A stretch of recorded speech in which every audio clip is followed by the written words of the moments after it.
Fala, galerinha do quinto ano, tudo bem com vocês? Prontos para mais uma aula de história? Vocês já estão todos preparados para o que a gente vai fazer na aula de hoje, né? Então, pessoal, na aula de hoje eu preciso que vocês peguem os livros de vocês, fiquem com eles na mão, que hoje a gente vai começar um capítulo novo, e também peguem o caderno, lápis e a borracha para anotar as dúvidas, buscar as questões e a gente seguir com a nossa aula. Tudo bem? Prontos para começar? Mas o prof está esquecendo de alguma coisa, né? O que será que o prof está esquecendo? Ah, é o nosso cap aqui para a gente viajar pela história.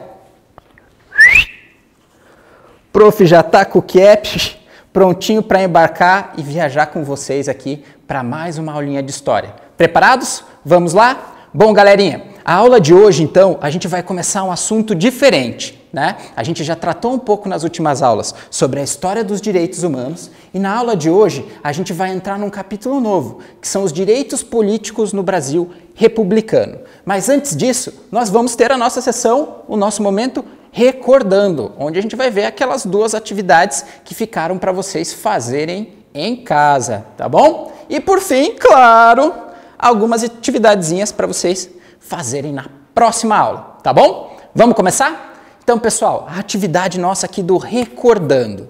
O que ficou para a gente fazer, ou melhor, para vocês fazerem, para apresentar para a gente nessa aula. Então, pessoal, eram duas questões. Vocês lembram que na última aula a gente revisou um outro aspecto muito importante sobre os direitos humanos e falamos de sujeitos que precisam muito do nosso auxílio, muito da nossa solidariedade, que são os chamados refugiados. Então, a primeira questão que ficou para vocês colocarem a mão na massa e fazerem as atividades foi essa daqui. Pesquise um pouco mais em seu livro e em outras fontes de informação e marque com um X as alternativas que se relacionam ou caracterizam os refugiados, né? Então, lembrando, pessoal, quem que são os refugiados? Né? Os refugiados são aqueles que precisaram deixar o seu país de origem, deixar o local em que viviam, porque estavam sofrendo algum tipo de situação que colocava e ameaçava a sua vida, a sua forma de viver naquele lugar, sua ou dos seus familiares ou da sua comunidade. Ok? Então vamos ver cada uma das alternativas aqui. Então, pessoal, primeiro, pessoas que decidem se deslocar de seu lugar de origem, dentro ou fora do país, em busca de melhores condições de emprego, moradia e educação. Será que essa é a definição para refugiados? Bom, essa é uma definição aqui que a gente pode trazer quando nós falamos de outros sujeitos, que o prof vai escrever aqui no quadro, que são os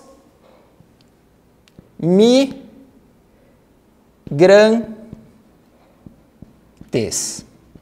As pessoas que migram. Aquelas pessoas que se deslocam de um lugar para outro. E os refugiados, eles podem ser considerados, e eles são, de certa forma, sim, migrantes, mas eles são por uma condição específica. Então, essa primeira alternativa, a gente não marcamos essa primeira alternativa, porque essa definição fala mais dos migrantes como um todo. Ela é mais geral. Embora os refugiados sejam migrantes, nem todo mundo que migra é um refugiado, né? E a gente pode ver isso sempre. Você, amiguinho que está acompanhando a gente, amiguinha que está acompanhando a gente, você já se mudou de uma cidade para outra? Né? Já mudou, às vezes, de um bairro para outro? De uma escola para outra? Então, pessoal, essas ações, quando a gente se desloca de um lugar para outro e muda a nossa condição de vida com a nossa família, ou às vezes sozinho também, é uma condição de imigrante, né? E isso não acontece necessariamente porque está fugindo de um conflito, de uma guerra ou de alguma perseguição. Então, esse conceito aqui, o conceito de migrantes, é um conceito mais amplo, né? Os refugiados são um tipo específico de migrantes, tá bom? Próxima. São protegidos por leis internacionais que reconhecem a necessidade de auxílio e proteção às pessoas nessa condição. Perfeito, é isso aí mesmo, né? Os refugiados, eles são sim reconhecidos pela condição, pelas leis internacionais, como aquelas leis e recomendações internacionais, como aquelas levadas pela ONU, que identificam que essas são sim pessoas que precisam dessa proteção. né? Então, são pessoas que precisam dessa proteção por leis internacionais. Próximo. Geralmente, são vítimas de guerras, perseguições ou graves crises econômicas que colocam em risco a sua permanência no seu país de origem. E é isso mesmo, é o que a gente falou, são as condições que fazem com que as pessoas sejam obrigadas e tomem a decisão de deixar o local onde elas vivem, porque elas podem ter a sua vida em risco. Então, marcamos esta aqui também. Muitas vezes não tiveram seus direitos humanos básicos respeitados e se viram em situações extremas que os obrigaram a sair de seu local de origem. Verdadeiro também. Então, essas três aqui estão relacionadas ao refugiado, os refugiados, por enquanto só a primeira aqui não. E por fim, são sempre, atenção a essa palavrinha, sempre, pessoas que foram expulsas de seu país por motivos políticos. Na verdade, essa última aqui, ela fala de uma outra condição de pessoas migrantes, que são os chamados exilados. É outro tipo de condição.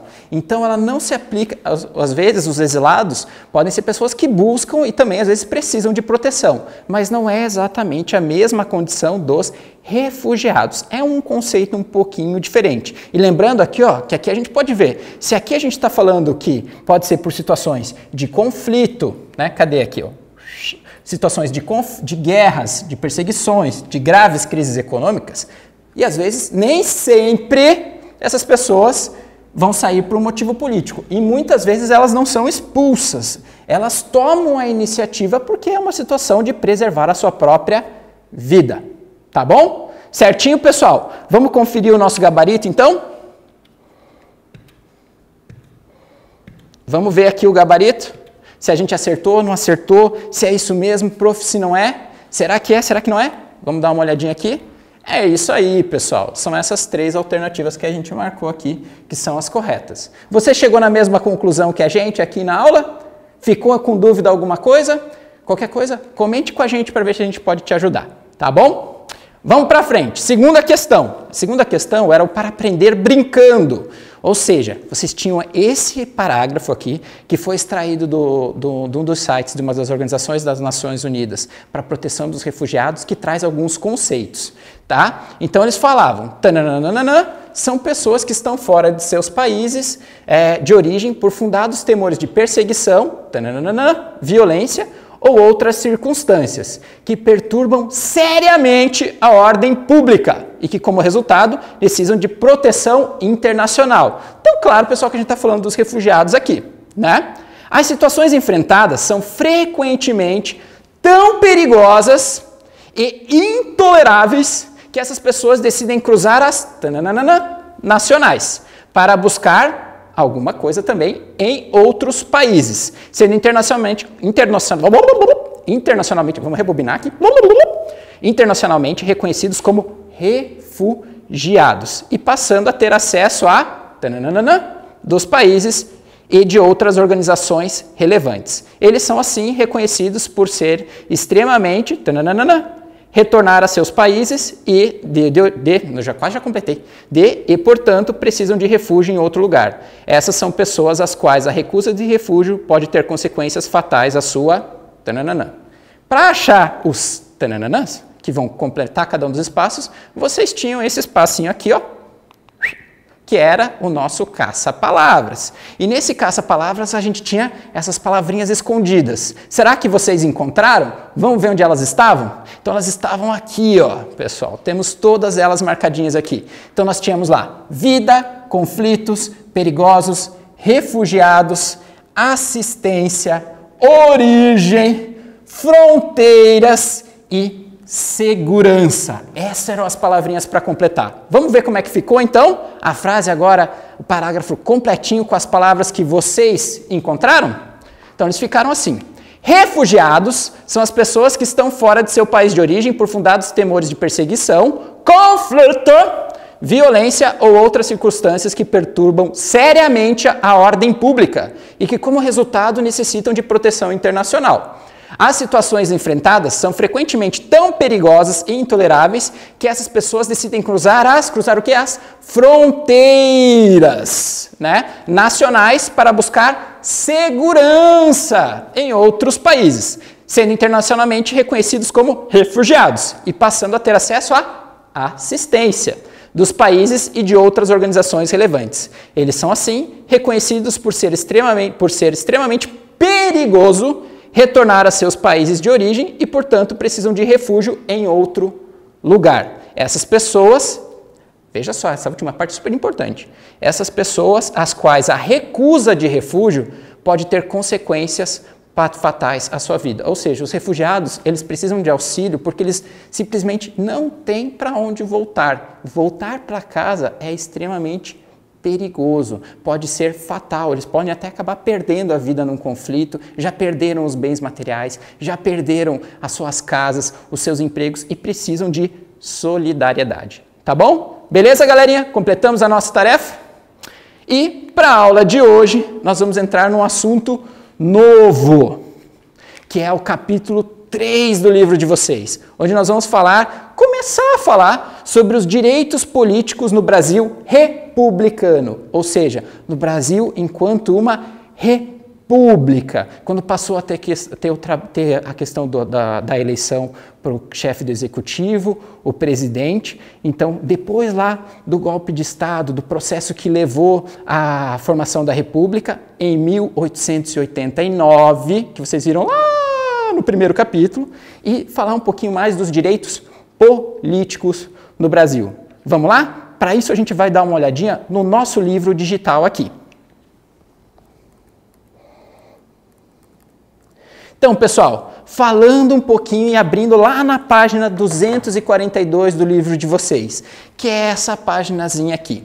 Nós temos o nosso momento, que é o momento do conversa vai, conversa vem, né? Então, nesse momento, a gente tem o que representado aqui? A bandeira do Brasil e a urna, né? A urna para votação eletrônica, né? A urna onde a gente faz o processo de escolha em todas as eleições que nós temos no nosso país hoje. Então, uma coisa bem importante para a gente pensar os direitos políticos é que isso está muito ligado a um conceito, que não é um conceito único, tá, pessoal? Então, nós falamos de duas coisas até agora.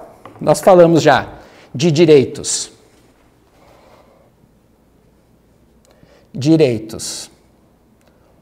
humanos, e o prof queria retomar isso aqui rapidinho com vocês, porque eu acho que talvez isso seja uma coisa que tenha ficado um pouquinho confuso, né? Então, quando a gente fala de direitos humanos, fica aquela coisa assim, professor, mas falou que todos somos iguais, mas tem direitos diferentes, por quê? Porque os direitos humanos, eles também são uma construção histórica, ou seja, que foi se desenvolvendo, mudando ao longo do tempo, de acordo com cada sociedade e com cada realidade, tá? Então, quando a gente fala de direitos humanos, eles se relacionam a uma condição, que é a condição de todos sermos reconhecidos como seres humanos. Ou seja, não importa se você é homem, se você é mulher, se você é jovem, se você é criança, se você é adolescente, se você vive no Brasil, se você vive em outro país, se você se você é mais alto, se você é mais baixo, se o seu cabelo é mais comprido, se o seu cabelo é mais curto, se o seu olho é azul, verde, amarelo, roxo, sei lá qual cor, todos nós temos essa condição básica, que é a condição de sermos reconhecidos como seres humanos. Então, os direitos humanos, eles falam relacionados a essa condição. Claro que às vezes as pessoas têm diferenças e têm necessidades particulares. Por isso, existem, inclusive, instrumentos e documentos legais que falam disso, como é o caso do ECA, né, que fala especificamente, aqui no Brasil, sobre os direitos e os deveres das crianças e adolescentes, né? Mas, enquanto seres humanos, todos temos uma mesma condição. Diversos autores já tentaram definir o que é que faz com que os seres humanos sejam diferentes. Por exemplo, alguns autores, pesquisadores, falaram que é a condição relacionada ao trabalho, que o ser humano ele é diferente porque ele é capaz de trabalhar e intervir na natureza. Teve outras pessoas que falaram que o ser humano é diferente porque é um animal racional, é capaz de refletir e pensar sobre aquilo que ele faz, construir uma lógica, uma estrutura de pensamento, né, racional. Teve outros também que já falaram que o ser humano é um animal diferente porque ele é um animal político. Ou seja, pensando a política aqui, como falava uma autora, que é a Hannah Arendt, ou mesmo lá os antigos gregos, que falavam que era a questão de você conseguir negociar e trabalhar na resolução de conflitos e na convivência sem recorrer à violência, né? E até, então, a ideia da política está muito relacionada à convivência, à resolução dos conflitos em sociedade, né? E outras definições, como pessoas, por exemplo, que falaram que o que faz dos seres humanos diferentes é a cultura ou a aprendizagem, né? Que é uma característica fundamental que a gente está fazendo aqui agora, pessoal, que é justamente a capacidade da gente conseguir levar para frente, transmitir para frente os conhecimentos que nós fomos acumulando ao longo das gerações, né? E desenvolver e transmitir novos conhecimentos. Tá bom? Todas essas são características que podem definir o que nós entendemos por humanos. Mas quando a gente fala dos direitos, independente de qual seja essa característica, do que nos faça humanos, ele é uma condição, né? E o que se entende quando se fala em condição? Que se as pessoas não têm os seus direitos básicos respeitados, alimentação, comida, participação política, e assim por diante, essa pessoa não está tendo respeitada a sua condição como ser humano, tá bom? Então, quando a gente fala um pouquinho dos direitos políticos, e o prof vai voltar aqui para o livro agora, para a gente olhar um pouquinho, né? Quando a gente está falando aqui do livro, um desses direitos políticos é o direito ao voto. Então, está relacionado ao conceito de cidadania, né? Que é o ato de você...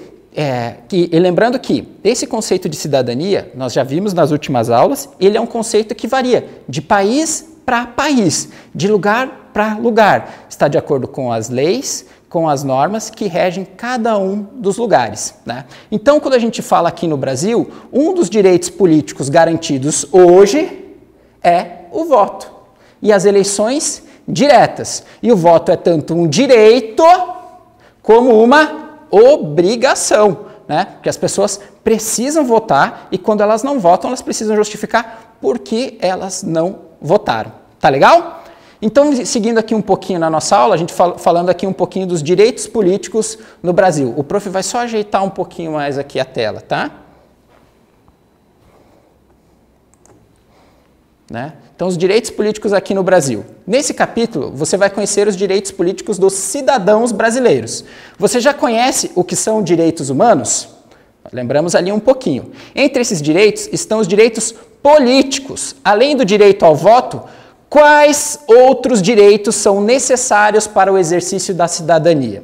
Então, a gente pode pensar em outras situações. O direito, por exemplo, à cultura, a liberdade de expressão, o direito à livre manifestação, né? Para as pessoas poderem não só compartilhar as suas ideias, mas lutar e se manifestar por mudanças que elas entendam que sejam necessárias para o seu país, para o seu bairro, para a sua cidade, para a sua comunidade. Tá bom? Esses são alguns exemplos. Você encontra outros direitos, será, que fazem parte desses direitos políticos, né?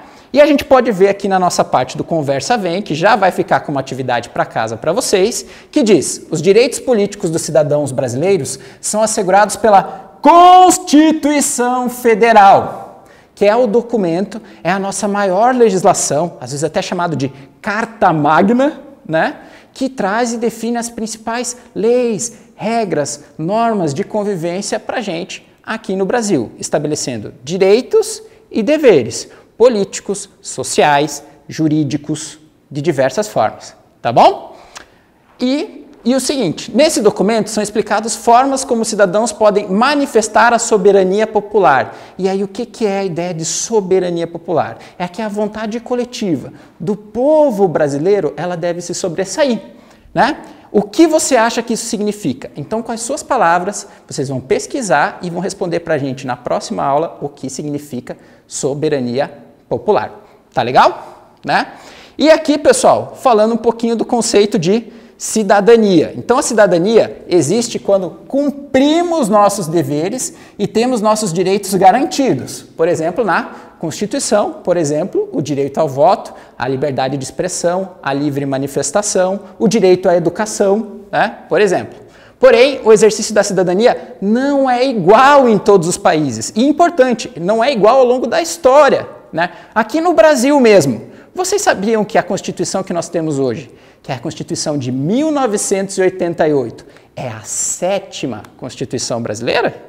Ou seja, já teve outras 6 antes dessa. E nessas constituições, os direitos não eram necessariamente iguais.